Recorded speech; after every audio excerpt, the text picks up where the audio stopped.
What's going on YouTube, and welcome back to the channel. I am your host, Blake Billman here. And currently today we're not doing any kind of mask unboxing or review. I actually just got home from work. Went grocery shopping, put some groceries away just now. But I am actually getting ready to head over to Spirit Halloween over in Marion, Ohio to do a little walkthrough for you guys. Believe it or not, there's actually two Spirit Halloweens that are very local. One in Marion, Ohio, and one in Mansfield, Ohio.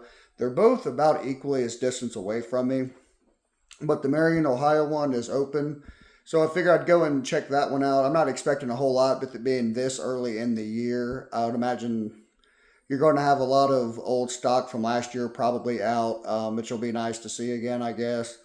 But when the Mansfield one opens up, if you guys are interested, I'll go and I'll review that one as well. I'll do a little walkthrough and see what's going on. But like I said, we're getting the Halloween stores are opened up. I'm getting really excited about it.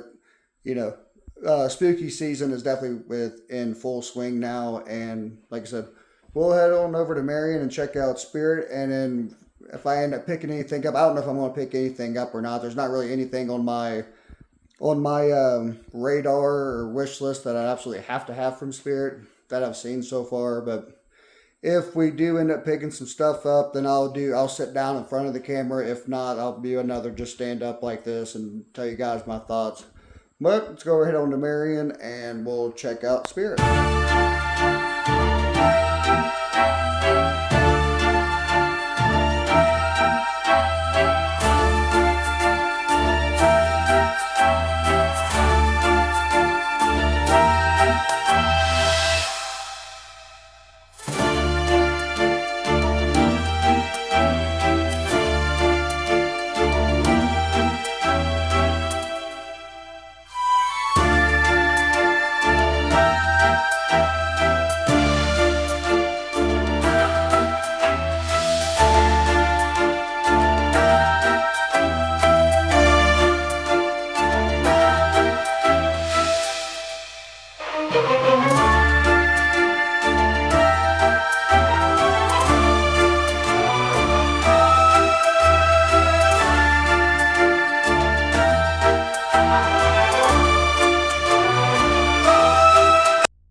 All right, as you guys can see, we are back home now, and overall, I really was not that impressed with Spirit Halloween. Now going into it, I really wasn't expecting a whole lot being this early into the season, and like it looked like they had a bunch of old stock from last year out, and I was talking to one of the guys that was working there, and he told me they still had like a ton of boxes back in the warehouse that they were still had to go through and get out and get on display.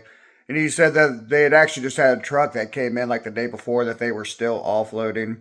So, and like not only that, by the way, it's several days later at this point. I end up coming back home. I only end up buying one thing, and I'll show you guys what I bought here in a second. But I end up going to work in a lot of 12-hour days, so this is over the 3-day weekend that I'm finally recording this follow-up to what I thought about the Marion, Ohio Spirit location. That being said, I get back into what I was talking about, but like you said, they had a bunch of stuff that they were still trying to get out and get on display. And overall, like I said, there was a handful of things that I was really tempted by. Some of those like prints that kind of looked like oil paintings, especially the one that had Chucky, Tiffany, and Glenn/Glinda. That was really neat. There was a few different masks that I saw that I almost picked up, but overall thought I would wait and see what else they come out with. I was kind of disappointed that they didn't have none of the Star Wars like Vader or Stormtrooper helmets out. Even though they don't look as nice as the Black Series helmets, I was kind of disappointed that they didn't have any of those there just to pick up and look at. I was a huge fan of the subway train setup they got going on. I thought that was really brilliant. You actually can pick up the phone and press little buttons there. And I couldn't hardly hear on the phone in the booth, but a lot of stuff in there was really interactable. It was really nice. But like I said, I can't wait for the Mansfield, Ohio Spirit to open up and see what they got going on there. I was actually pretty disappointed that my particular Spirit over there at Marion only had, one new Ghostface variant, I think it was. But yeah, like I said, I'll go ahead and I'll show you guys the one thing I did buy. I just bought a Terrifier Art the Clown rug. There was a couple other things I saw over there I was tempted by, but I thought this was actually pretty cool. But yeah, this ended up being the only thing that I bought over there. And like I said, I thought this was really neat. They had a few other ones like this. They had a Mars Attacks one, a Killer Clowns from Outer Space like this. But overall, I was actually really like this rug here. And thought it would work out. But like I said, hopefully the Mansfield one is a little bit better when it opens up. And I'll definitely check out the Marion one again. Like I said, they still got a lot of stuff to get out. But I hope you guys enjoyed this video, and I'll catch you guys in the next.